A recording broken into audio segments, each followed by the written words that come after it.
I've just got to talk about this person because when they joined Barking Mad, I remember it well. I remember the initial meeting well. I remember the training well.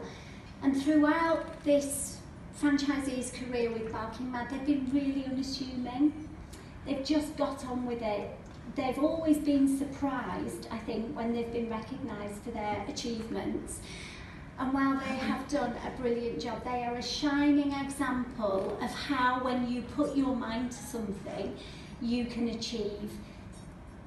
They have identified their own weaknesses within the business, and they've managed to find the team to support them in the areas of their work that they do not feel that they're able to fulfill.